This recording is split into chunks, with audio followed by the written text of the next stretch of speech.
Dale, prueba. Ok. Pues hola a todos. Mi nombre es Benjamin Lee. Yo soy un presidente en la Universidad de California, San Francisco, aquí en San Francisco, California. También soy presidente y fundador de la ONG que se llama Rayos contra Cáncer. Hoy voy a compartir mi experiencia con la educación en los Estados Unidos para radiooncólogos y de eso que podemos aprender. No tengo conflictos de interés. Y tengo tres partes en mi charla hoy. Voy a empezar compartiendo un poco de la teoría del aprendizaje en el lugar de trabajo. Es diferente que el aprendizaje en la aula. Segundo, voy a hablar cómo organizamos todo lo que estamos aprendiendo en la radiooncología. Y finalmente voy a compartir los recursos educativos que existen hoy en día en ASRO según mi perspectiva como un radiooncólogo en los Estados Unidos. La teoría del aprendizaje en el lugar de trabajo es algo que todos conocemos porque hemos hecho en la vida, empezando como un residente y la mayoría estamos en esta etapa de nuestra carrera luchando para ser un experto en un área de toda la oncología. Y cuando estamos haciendo esta vía de aprendizaje, hay 4 pasos que necesitamos hacer. Y los explico. Empezamos aquí. Inconscientemente incompetente. No sabemos lo que no sabemos. Y con más percepción y concienciación, llegamos a paso 2, conscientemente incompetente. Ahora sabemos lo que no sabemos lo que no podemos hacer. Y con el aprendizaje de información en un tema, learning, llegamos a paso 3. Ahora somos conscientemente competentes. Si nosotros ponemos esfuerzo o si nosotros hacemos mucha concentración, podemos hacer algo, pero no es fácil. Y finalmente, con la práctica, llegamos a ser inconscientemente competente. Es decir, es un experto, puedes hacer algo difícil sin esfuerzo, sin pensar en lo. Y esos son los 4 pasos de aprender en el lugar de trabajo. Pero es un paso difícil porque hay muchos elementos escondidos en el lugar de trabajo que hacen difícil aprender. Tenemos muchas tareas que requieren nueva información y nuevas habilidades. Son complejas, necesitamos hacerlos rápidos. Hay mucha información que no es fácil acceder o darse cuenta y las tareas son esporádicas. Hay estrés y hay acuidad. A la misma vez, tenemos las actividades con nuevas costumbres de la cantidad de trabajo y la rapidez de trabajar. Es una mezcla de actividades que son rutinas y también que no son rutinas. Y enfrentamos a veces restricciones de recursos y tenemos que pensar a la misma vez en los horarios de todo lo que está ocurriendo. Y finalmente tenemos relaciones que necesitamos conocer para poder hacer algo. Hay que saber cómo comunicar efectivamente con cada diferente persona y no tenemos un guía para todo eso. Entonces, para aprender en el lugar de trabajo, contamos en nuestros instructores o nuestros colegas, nuestros amigos. Y aquí yo quiero distinguir entre aprendizaje óptima y aprendizaje subóptima. La aprendizaje en el lugar de trabajo óptima es algo que es deliberado y planeado. Está situado, está específico para la persona que está aprendiendo. Es algo activo y auténtico que tiene un enlace a responsabilidades reales y también personas reales. Por el otro lado, el aprendizaje subóptimo es algo que pues no es formal, es algo informal, no es sin intención, es algo que está ocurriendo naturalmente o pasivamente. Y en mi experiencia, la mayoría del aprendizaje que veo y que he experienciado es ese tipo de aprendizaje. Y por eso es tan difícil aprender. Entonces, ¿qué podemos hacer para mejorar el aprendizaje en todos los lugares de trabajo? Hay que pensar antes de una actividad donde hay una persona que va a aprender, es decir, el principiante, hay que orientar el principiante. Introducir los otros miembros del equipo, clarificar los roles y las expectativas, cubrir las logísticas para poder identificar las competencias y capacidades que son necesarias para participar o para identificar cómo podemos lograrlos. Ahora estamos en una actividad, por ejemplo, contouring o revisando planes, y hay que comprometernos con el principiante, hacer guía que es directa con la experiencia de una persona con más experiencia, y hay que secuenciar las actividades, promover interacciones que son efectivas y hacer algo que es activo y a propósito para los para los principiantes. Y después debe reflejar, interrogar cómo le fue para poder entender qué es la conexión sobre lo que acabo de hacer y lo que necesito aprender y que es importante para el cuidado del paciente. Listo. Y si hacemos todo que expliqué, vamos a crear un ambiente que está muy bueno para el aprendizaje, con las cajas verdes en vez de tener cajas rojas. Si quieren leer más, muestro 2 artículos sobre el aprendizaje en el lugar de trabajo. Segundo, aunque ahora sabemos que es un reto aprender en el trabajo, sí, pero ¿qué tenemos que aprender? ¿Y cómo organizamos todo? Hay muchas diferentes partes en nuestro flujo de trabajo. Es algo complicado que no aprendemos en la escuela.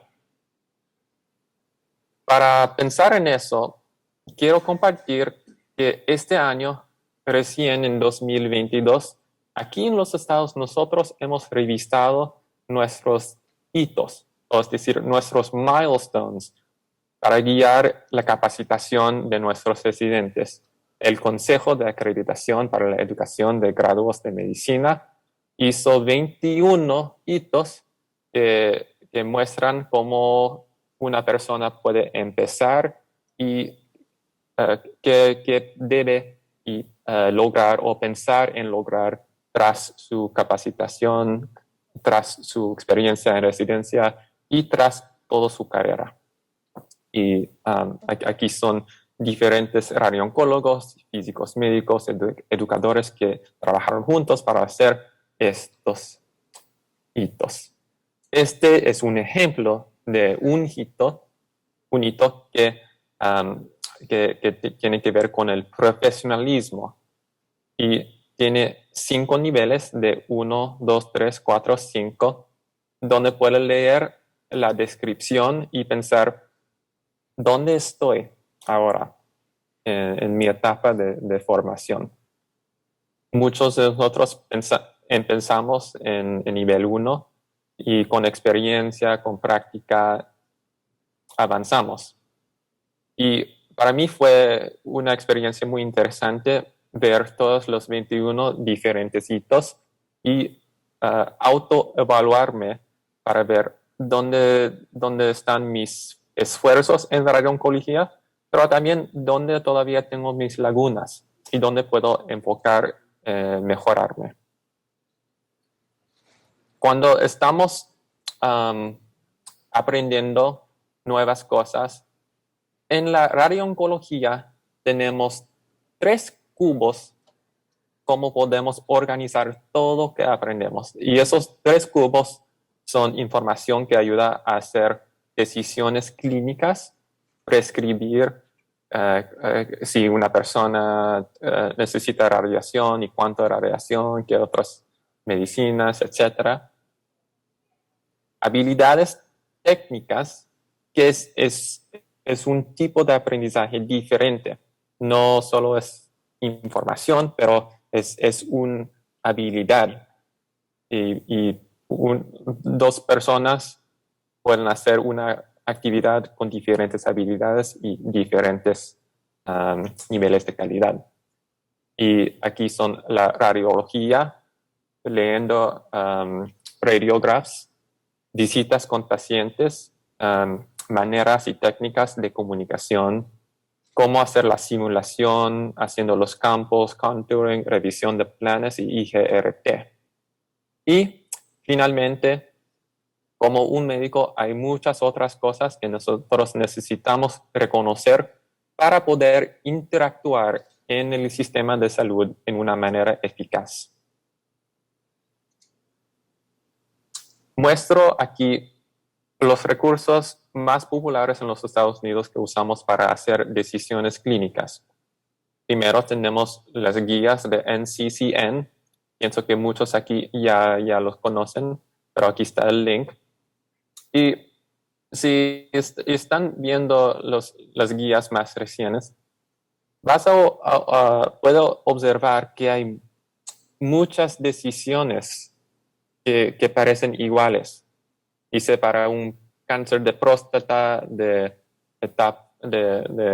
riesgo intermedio, puede hacer eso, o eso, o eso, o eso, o eso, o eso. Y eso no es tan útil para un médico. Es más difícil si hay un guía que dice específicamente qué es la mejor cosa que puede hacer. Pero la historia al fondo es que hoy en día las guías de NCCN están usadas como una herramienta para los pagadores de seguridad. Ellos van a ver la guía y ver si el tratamiento que recomienda el médico está en la guía. Y si no está, no va a cubrir el costo del tratamiento.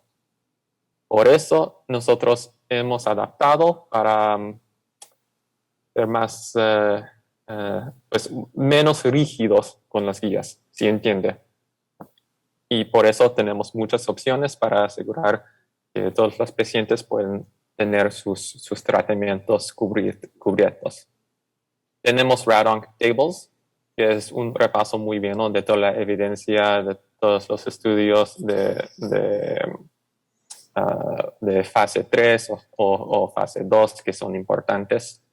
Y radoncreview.org, que es como una enciclopedia de radiooncología que recomiendo explorar. Ahora, recursos para el cubo de habilidades técnicas. Como mencioné, estos son las diferentes secciones. Y para muchos tenemos unos recursos. Para la radiología hay muchos diferentes sitios de web donde pueden aprender a revisar la radiología. Aquí recomiendo uno. Para visitas con pacientes, eso es algo que a veces no tenemos mucha instrucción. Pero si pone intención, puede mejorar tu habilidad de hablar y comunicar con los pacientes con temas difíciles, como hablar de las metas de cuidado, compartiendo malas noticias, discutiendo prognosis o cómo responder a la emoción del paciente que nos enfrenta. Para contouring tenemos eContour, que seguramente deben ver. Y tenemos los atlases de NRG Oncology, que es el grupo más grande en los Estados Unidos de radiooncología. Pero para la simulación y haciendo los campos, no tenemos muchos recursos buenos. Tenemos los textos de Gunderson, por ejemplo. Y para revisión de plan, hay aún menos recursos. Para IRT, muy menos recursos. Entonces vemos que todavía tenemos lagunas en cómo capacitarnos en las habilidades importantes para ser un radiooncólogo de alta calidad. Y el cubo más grande, reconocimiento. Recomiendo ArrowCase, que muestra un resumen muy bueno de cosas generales para una zona anatómica. Otra vez hay Radank Review, que es la enciclopedia. Y aquí, para la radiobiología, tenemos una serie de lecturas hizo por ARO, que es el grupo de residentes en radiooncología en los Estados Unidos. Y para aprender física, recomiendo mucho esta serie de Eric Ford, que es gratis y está dividido en videos de 5 a 10 minutos, que son muy buenos. Eso es lo que usé para estudiar para mis exámenes de borde. También Astro tiene sus propios módulos que son gratis y pueden verlos acá. Para resumir, hay mucha cosa que aprender y nosotros no somos robots. Es imposible perfectamente mantener todo nuestro cerebro. Entonces, hay 3 pasos para manejar su información. Número 1, simplemente es recolectar información, ganar exposure. Hoy están ganando mucha información, están haciendo paso 1. Número 2 es organizar la información. Aprende eso. Pues, ¿cómo voy a usar esa información? ¿En qué contexto voy a ponerlo? Y finalmente, definir la información, limpiarlo, hacer un resumen en sus propias palabras. Finalmente, quedó un poco tiempo para compartir más sobre la educación en Astro, que es una organización fundada en 1958 y que tiene un congreso muy grande cada año, que es un parte integral de su organización. Esa es una sociedad profesional que tiene trabajadores con sueldos. Entonces, todas sus actividades son una mezcla de servicio profesional, pero también piensan en los fondos. Todas las actividades están overseen por un board de directores que son médicos o físicos. Y es una organización con miembros que pagan para acceder a beneficios y tiene más de 10,000 miembros. Tiene muchos diferentes comités de voluntarios que colaboran juntos en proyectos diferentes cada año. Aquí hay los 6 consejos de Astro. Bajo cada consejo hay diferentes comités. Y muestro el consejo de educación. ¿Y qué hace Astro en educación? Pues tiene 3 comités. Uno puramente enfoca en el congreso anual, un comité para el congreso anual. Otro está liderado por residentes. Y finalmente hay un comité de radiooncólogos que pueden pensar y planear actividades educacionales cada año. Los casos de ArrowCase están hechos por Arrow Executive Committee. Además, Astro tiene algo que se llama Astro Academy, que tiene mucho contenido, la mayoría que es contenido pagado, pero a veces contenido gratis, que consiste en webinars, artículos que pueden leer y ganar crédito a continuación de medicina, programa que puede pagar para e-contouring y cubre estos diferentes temas. También hay un catálogo de productos y eso es importante para pacientes con cáncer. Es algo que la clínica puede pagar para comprar videos de educación que pueden poner en su clínica para hacer educación a sus pacientes y pueden explorarlo. También tiene videos en español. Y eso es finalmente lo que quería compartir. Es algo que se llama RT Answers, que es un sitio de web gratis para pacientes donde pueden visitar y ver muchos diferentes recursos para contestar sus preguntas que tienen sobre la radioterapia.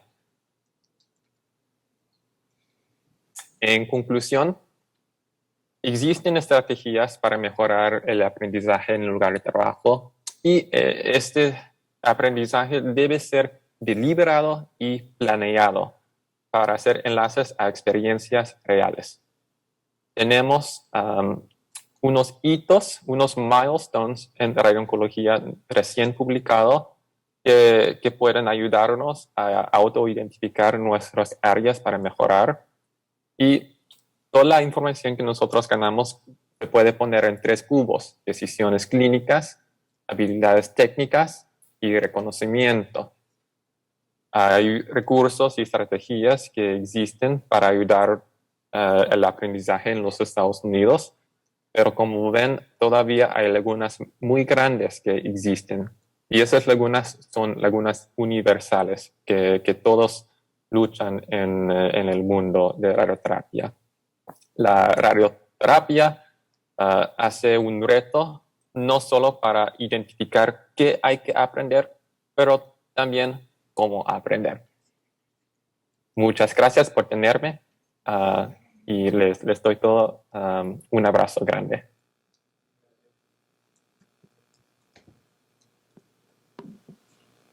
Gracias, Benjamín, por tu excelente presentación.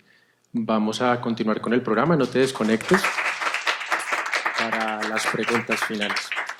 Continuamos nuevamente con